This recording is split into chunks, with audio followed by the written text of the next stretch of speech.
मोहिनी, एक डरावनी प्रेम कहानी। भाग 1। गांव की रहस्यमयी स्त्री।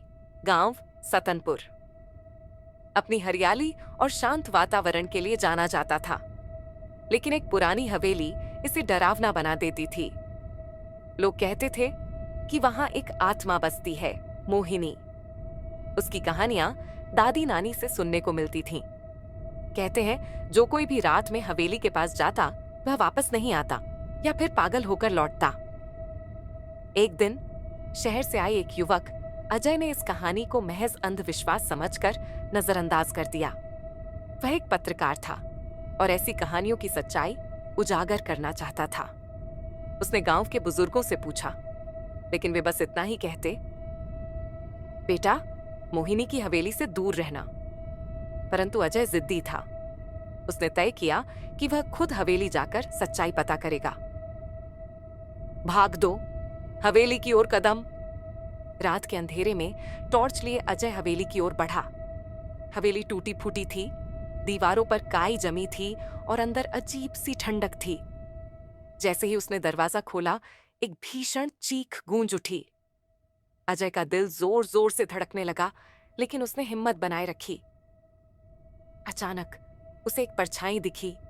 एक स्त्री सफेद साड़ी में, खुले बाल, लाल आंखें और चेहरा इतना भयावह कि रीढ़ की हड्डी में सिहरन दौड़ जाए। वह धीरे धीरे अजय की ओर बढ़ी। तुम यहां क्यों आए हो? उसकी आवाज गूंजी। अजय कांपते हुए बोला, मैं जानना चाहता हूं कि तुम कौन हो। वह स्त्री हंसी, लेकिन उसकी हंसी भयावह थी। भाग 3। मोहिनी की कहानी।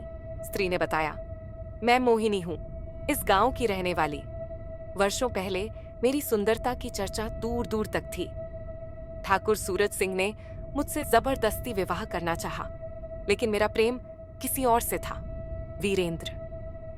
जब ठाकुर को यह पता चला तो उसने वीरेंद्र को मार डाला और मुझे इस हवेली में जिंदा जला दिया। मेरी आत्मा बदला लेने के लिए यहां भटकती रही।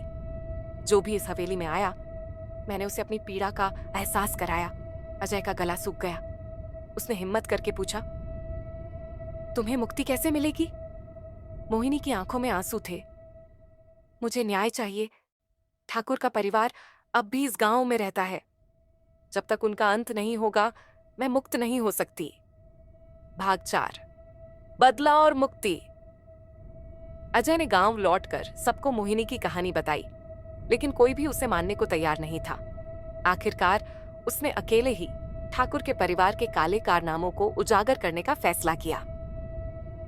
कई पुराने दस्तावेज और गांव वालों की छुपी कहानियों को जोड़ते हुए उसने ठाकुर के वंशजों को बेनकाब कर दिया। गांव वालों का गुस्सा भड़क उठा और उन्होंने ठाकुर के परिवार को गांव से निकाल दिया। उसी रात अजय फिर हवेली गया। मोहिनी वहां खड़ी थी, लेकिन इस बार उसकी आंखों में क्रोध नहीं बल्कि शांति थी। तुमने मुझे न्याय दिलाया अजय, अब मैं मुक्त हूं। अचानक हवेली तेज रोशनी से भर गई और मोहिनी की आत्मा धीरे धीरे गायब हो गई। हवेली में सन्नाटा छा गया।